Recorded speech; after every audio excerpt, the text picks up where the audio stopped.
और अब बात करेंगे मध्य प्रदेश की, जहां सरकार द्वारा पेट्रोल और डीजल पर लगाए गए टैक्स के विरोध में ट्रांसपोर्ट एसोसिएशन ने चक्का जाम का निर्णय लिया है। मध्य प्रदेश में ट्रांसपोर्टर्स के एक प्रमुख संगठन ने आज से 3 दिन की हड़ताल की घोषणा की। ट्रांसपोर्ट संगठन ने कोविड-19 की मार का हवाला देते हुए डीजल पर मूल्य संवर्धित करने में कमी के साथ रोड टैक्स और वस्तु एवं सेवा कर में छूट की मांग की है। All India motor transport Congress ने राज्य में सोमवार से बुधवार तक बुलाई गई हड़ताल को लॉकडाउन का नाम दिया। मध्य प्रदेश में ट्रांसपोर्ट एसोसिएशन की इस हड़ताल को पड़ोसी राज्यों उत्तर प्रदेश, राजस्थान, महाराष्ट्र और गुजरात के ट्रांसपोर्टर्स का भी समर्थन मिला है। इन राज्यों के ट्रांसपोर्टर्स ने ऐलान किया है कि अगले 3 दिनों तक कोई भी ट्रांसपोर्टर मध्य प्रदेश में माल नहीं भेजेगा।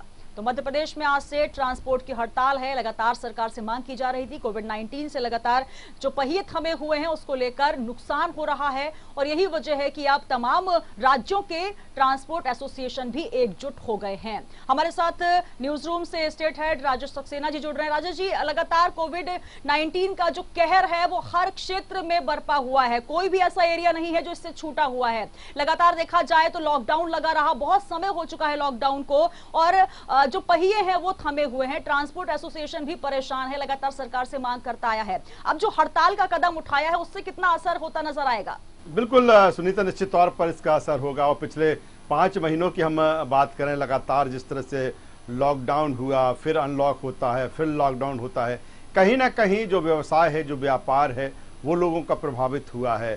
दूसरी तरफ ट्रांसपोर्टर्स की अगर हम बात करें, एक तरफ जो ट्रांसपोर्टर्स हैं, ट्रक संचालक हैं या जो बस संचालक हैं, लगातार वो भी उनका जो काम है वो उसमें गति नहीं आई है। दूसरी तरफ डीजल और बैट का डीजल और पेट्रोल के जिस तरह से रेट बढ़े, उस पर वेट लगाया गया प्रदेश सरकार के द्वारा और इसी को लेकर जो ट्रांसपोर्टर्स हैं पूरे देश के, उन्होंने आज हड़ताल पर जाने का मन बनाया है। 3 दिन की हड़ताल रहेगी।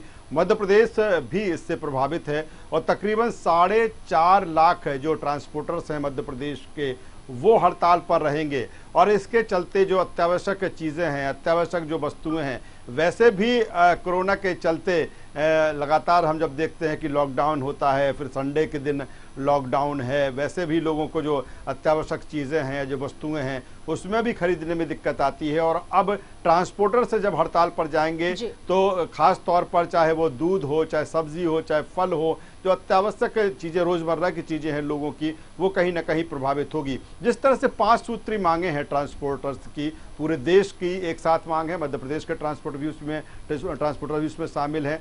सबसे अहम जो उनकी मांग है वो ये है कि जो डीजल और पेट्रोल पर वैट लगाया गया उसको सरकार वापस ले। इसके अलावा कोविड जिस तरह से चल रहा है, कोरोना चल रहा है, तो ऐसे में ट्रांसपोर्टर्स जो हैं या जो ट्रकों पर या बसों पर जो स्टाफ चलता है उनको कोरोना से कहीं ना कहीं खतरा है, तो ऐसे में सरकार उनका बीमा कराए। दूसरी तरफ जो रोड और गुड्स टैक्स लगता है ट्रांसपोर्टर्स को, उसमें राहत दी जाए, यानी कि आगामी 6 महीने तक उसमें राहत उनको दी जाए, जिससे कहीं ना कहीं वो अपने व्यापार को बैलेंस कर सकें, उनका जो काम है उसको बैलेंस कर सकें। दूसरी तरफ जो बसों पर माल लदाई लाइसेंस का एक नया जो नियम सरकार ने बनाया है उसका भी विरोध किया जा रहा है। इसके अलावा जो परिवहन चौकियां हैं, जो परिवहन चौकियों से जहां से गुजरना पड़ता है ट्रकों को, उन चौकियों को ख़त्म किया जाए, बंद किया जाए।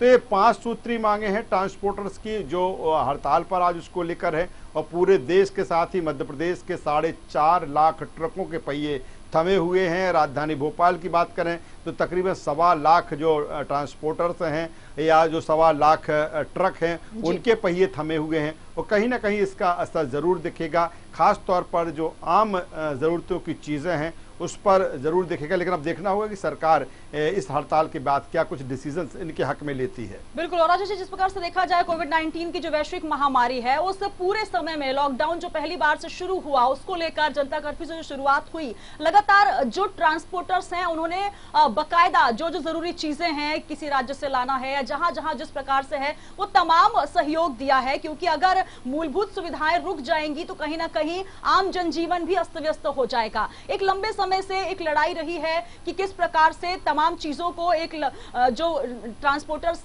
में शामिल जो लोग हैं, जो मैन पावर्स हैं, जो लगातार इस सेवा में अपने काम कर रहे हैं, उनको लेकर भी मांग उठती रही है। अब सरकार की तरफ से क्या कुछ फैसला होगा इस पूरे जो लॉकडाउन का भी नाम इन्होंने दिया है हड़ताल को? देखिए सुनीता, ये मांग लंबे समय से रही है ट्रांसपोर्टर्स की, क्योंकि ये भी सही है जिस तरह से आप जिक्र कर रही हैं कि कोरोना काल रहा और ऐसे में जो वस्तुएं इधर से उधर या जो माल इधर से उधर भेजा गया, उसमें ट्रांसपोर्टर्स की अहम भूमिका रही है।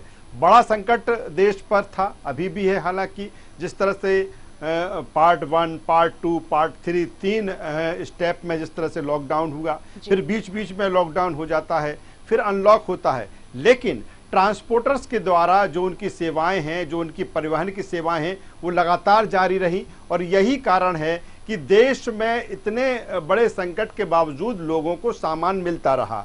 भले लॉकडाउन में एक सिस्टम के साथ मिला हो या फिर जब अनलॉक हुआ तो यानी कि सामान की आपूर्ति, वस्तुओं की आपूर्ति कम नहीं, और उसमें बड़ा योगदान ट्रांसपोर्टर्स का है और उनकी मांग भी लंबे समय से है। बीच में जिस तरह से लगातार सुनीता पेट्रोल और डीजल में लगातार बढ़ोतरी हुई, इनकी कीमतों में हुई, फिर राज्य सरकारों ने जिस तरह से उस पर वैट को ऐड कर दिया, तो ऐसे में डीजल और पेट्रोल के जो रेट्स हैं वो लगातार बढ़ गए, तेजी के साथ बढ़े हैं। और एक बड़ी समस्या इनके सामने है, एक तो व्यवसाय नहीं है, व्यापार नहीं है, और दूसरी तरफ इस तरह की जो चीजें हैं। और यही कारण है कि सारे ट्रांसपोर्टर्स सरकार से, चाहे वो केंद्र सरकार हो या राज्य सरकार के खाते में जो चीजें आती हों, उनसे मांग कर रहे हैं कि भाई हमें आप राहत दीजिए, हमें आप कई तरह की छूट दीजिए, जिससे हम अपने व्यवसाय को रिकवर कर सकें, जिससे हम अपने व्यवसाय को स्टेब्लिश कर सकें। और इसी को लेकर उनकी हड़ताल है। जाहिर सी बात है, अब सरकार को इस पर सोचना होगा।